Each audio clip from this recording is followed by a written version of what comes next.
Hello and welcome back to this playthrough of Dark Souls 1. Today we wanna explore the crystal caverns over there. So let's get started right away. Actually I think Logan should be sitting here in the archives now that we freed him.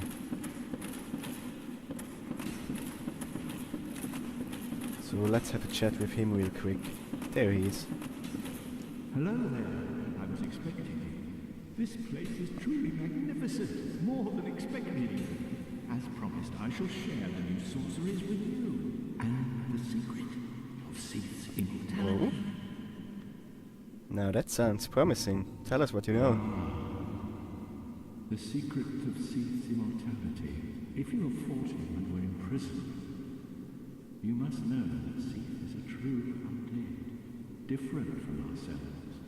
His wounds close promptly, and no mortal blow affects him, granting true insulation from death. His wounds close promptly, and no mortal blow affects him, granting true insulation from death. Okay. It is an effect of the primordial crystal, a sacred treasure pillaged by Seath when he turned upon the ancient dragons. So only by destroying the primordial crystal can you so much as scratch his eye. And it so happens the primordial crystal is in the inner garden of these very archives, the Crystal Forest. Now, this begs the question. If the ancient dragons were truly immortal, why did they have this artifact in the first place? But anyway, do you have anything else to say? The tomes stored in these archives are truly magnificent. A great pool of knowledge. The fruits of superior wisdom and an unquenchable desire for the truth. Some would say Seath had an unsound fixation. But his work is a beautiful, invaluable resource. All progress demands sacrifice, and I certainly bear no antipathy for that wonderful, scaleless beast. The tomes stored in these archives, a great pool of knowledge. The fruit, some would say, Seath had an unsound, all progress demands, and I certainly bear no antipathy. I guess Seath's Seath's research is pretty impressive, even if he has done some pretty wrong stuff to achieve all this. So let's see what he actually sells. Because he sells now crystal stuff, crystal versions of spells we already saw before. Well, let's go through them and see if anyone is interesting.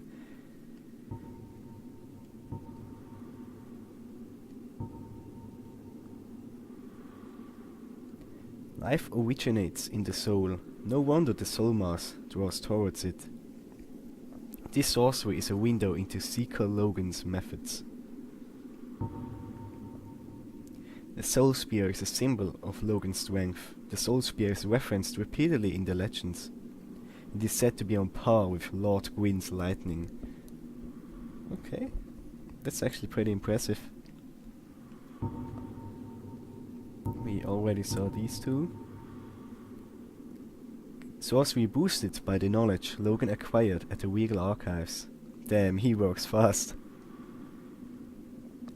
These pale magic spears, sharpened through crystallization, are on par with the armaments of the ancient lords. Logan's trials were successful, and the crystal medium facilitated a stronger bond between weapon and soul. Soul arrow. Homing crystal soul mass. The mysteries of souls, crystals, and the sorceries are deeply intertwined.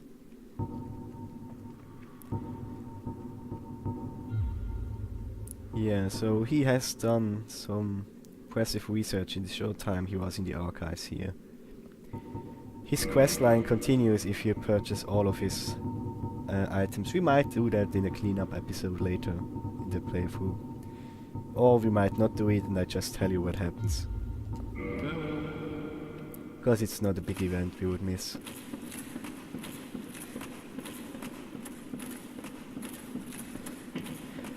then let's go into Seath's domain and try to find this primordial crystal.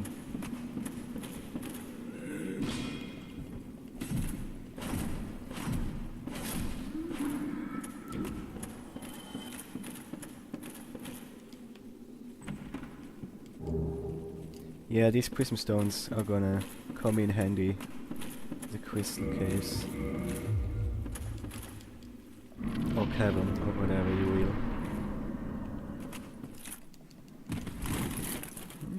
I guess we can make the rounds here in the garden. There are awesome items to get. Especially this golden golem. You might recognize him from, well, not him, but an earlier one we fought. This one also has a person inside his bigger crystal if you look closely.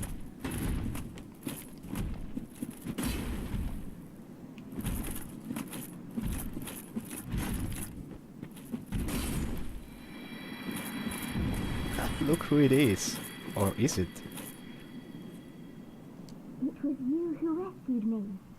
Why, thank you. I am Vigeland of Katerina. I don't know how I ended up in that crystal. It wasn't terrible in there, but I could hardly move. I must think of some way to repay you. She has the most adorable voice in the whole Soul series. Like, damn. Oh, have you seen my father? You wouldn't miss him. A suit of armor just like mine. Yes, we have in fact seen him. Thank goodness. I knew he was here somewhere. Well then, now I must find him.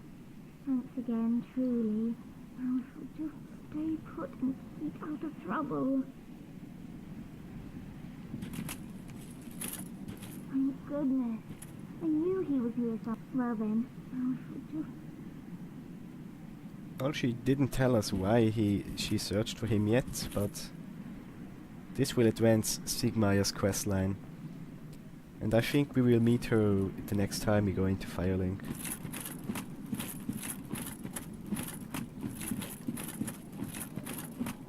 Anything over there? Nope. Anything over here?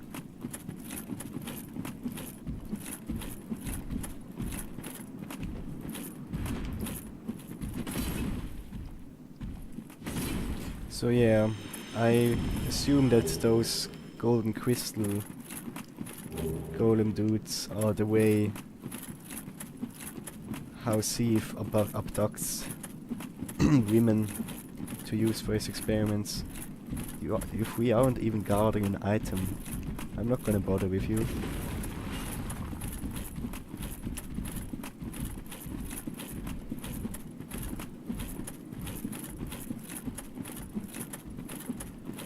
Anything over there? No, they are just standing around aimlessly. Kinda weird. Well, this is the last third of the game. This is where you start to notice that they ran out of time to finish developing the game.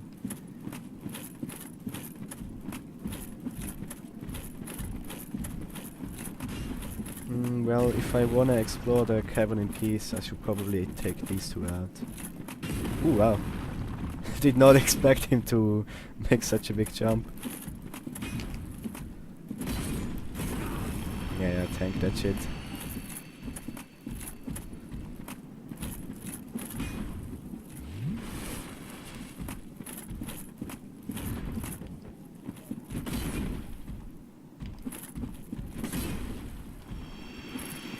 Alright then.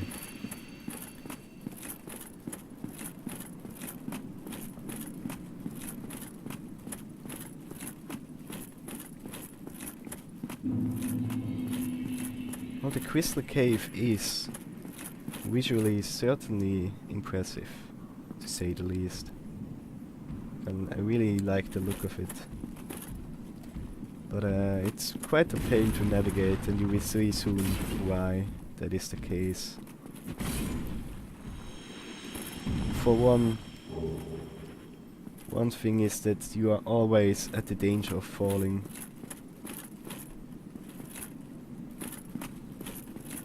And these angled floors here. At some places they are kinda iffy and you slide down.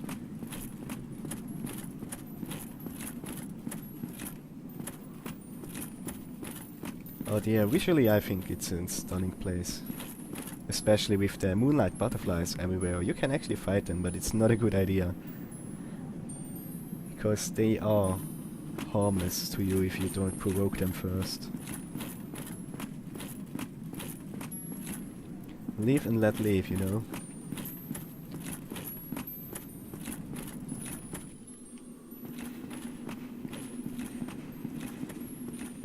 Now the actual reason why this place is such a pain to navigate. Notice the developer message here and the snowflakes in front of us that seem to land on something. Well, there's actually invisible paths here that you have to follow. And oh, I have it already equipped. You can lay out your path with these prism stones, but you only get 20. You would have to buy more otherwise. It's quite a pain. So we'll try to do it without the stones and just relying on the snowflakes. Just easier said than done. And having explained these circumstances surrounding the crystal cave, we will not go for any of the hard to reach items. We will just go for Seath and get it over with. Like, we could go left here and probably get some more items, but let's just go straight. Right? There is a path, right? Snowflakes? Yeah, there should be.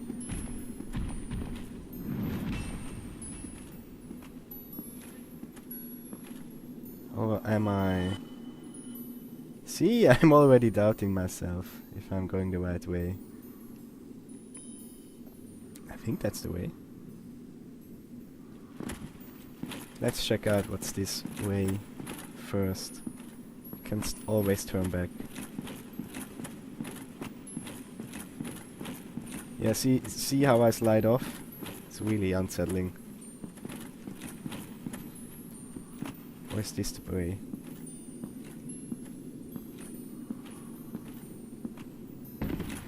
Oh god. Oh. Ah, they barely escaped. Well, tough luck.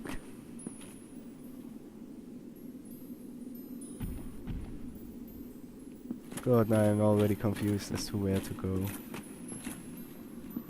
There seems to be a path here, right?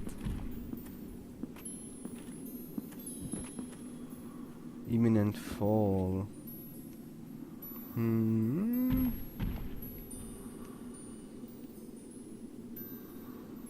Was it this way? Might have been this way. There's a path here too, right? Right? It's hard to tell.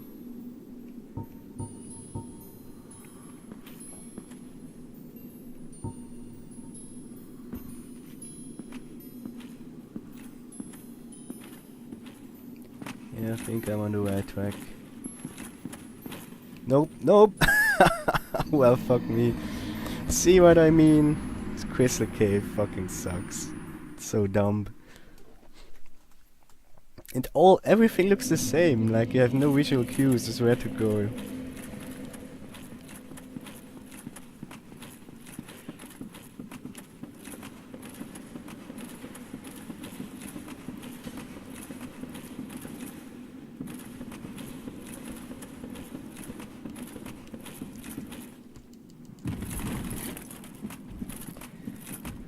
Oh well.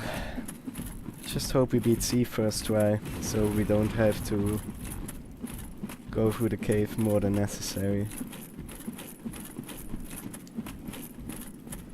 I'm actually gonna make a quick cut to where we were, so I'll see you in a second.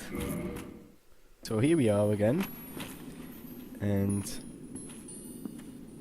I found out that this sign here is full of shit, even though it's a developer message. Because the path we have to take is actually further ahead. Like you can see the thingy we have to target from here.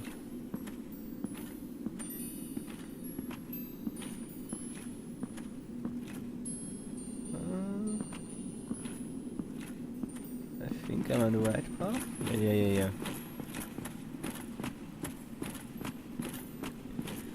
And here we are.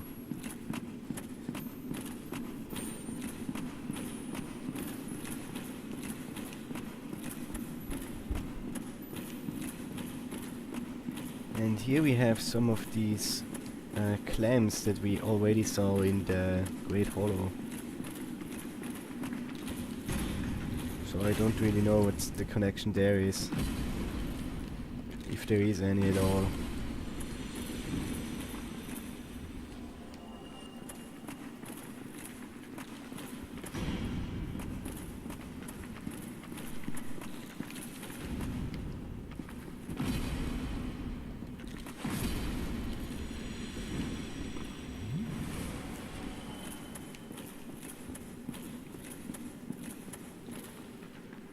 Ooh, I provoked two at once. This may not end well.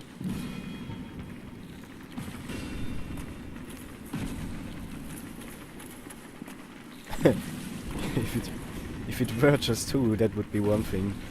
It seems I aggroed the entire family and the extended family and the family friends.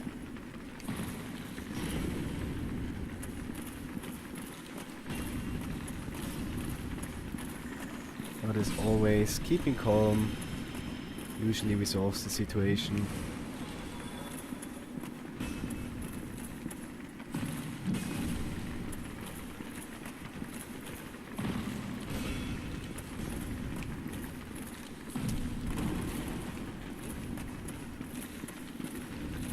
I have to concentrate a little.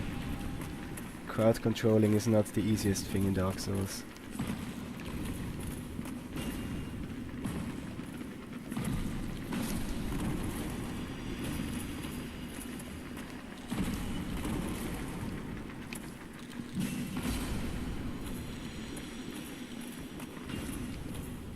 And there we go. Well, I guess we wasted 3 Estus, but thanks to our trip to the catacombs we actually have, what, 20 Estus? Wow, these perching stones might come in handy. Since I got them, I'm probably... Ah, they are already equipped. Very nice.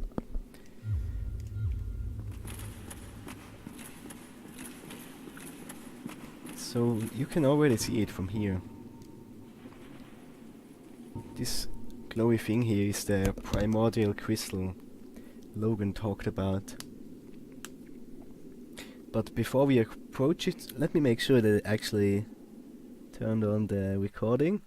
Yeah, seems fine. Okay then, let's go. I'm sure nothing bad will happen as we approach this.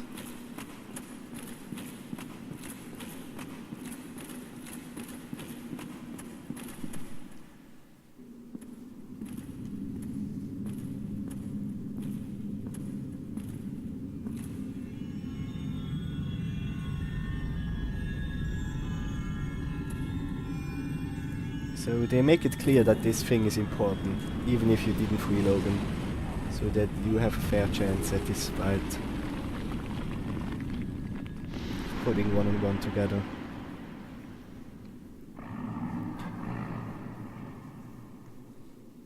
We didn't actually see it before very well, but Seath does not have legs, but he has some tentacle fingers instead. It's unclear if he was born that way or if this is also a result of his experiments. As soon as you destroy the crystal, he's gonna be stunned for a second, so we'll take that moment to attack his tail, with the hope to get the tail cut.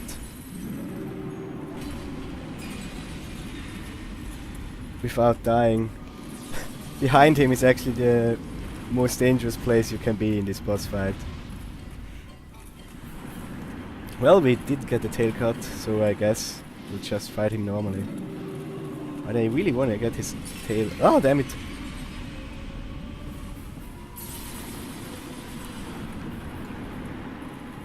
Ah, these damn tentacles are the way.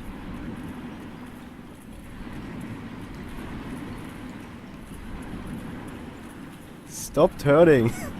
God damn it!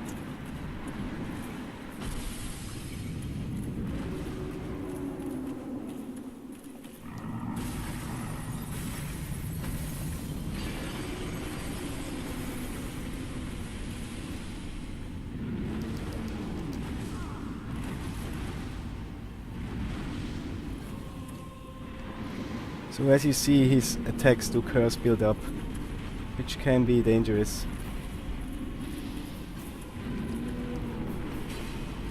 No! No! Swear to God. Just let me cut your tail.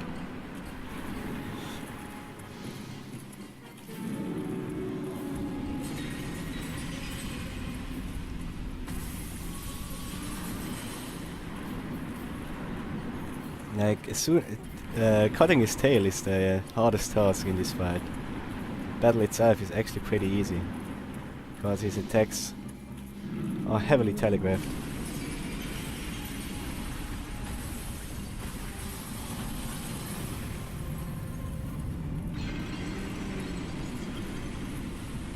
Oh boy. Oh boy. Well, so much for tail cuts. Fuck it. Next try we will just go for his life. Here we are again. Let's try this one more time. I hope I can ignore the clamps. Probably should be fine. Like bait them all to one side and then...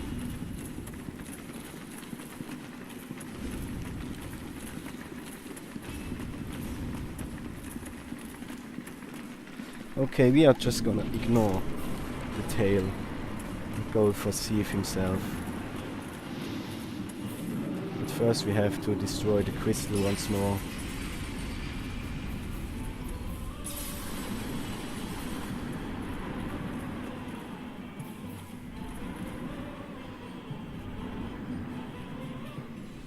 Come on, come closer. You wouldn't want me to break this, right? It would be such a shame.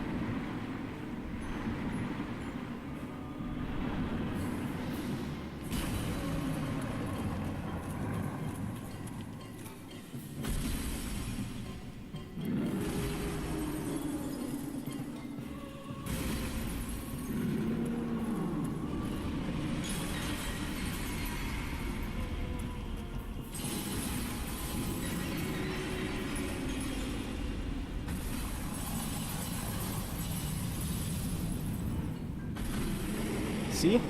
It's actually a pretty big pushover. It's unfortunate that we didn't get the tail cut, but it's not too bad. Most of the lore about Seath we already knew anyway. Like, you get a sword that talks about him and how he was born mortal compared to the other dragons, and how this drove him into the research into immortality, and how this research drove him mad to make him what he is now.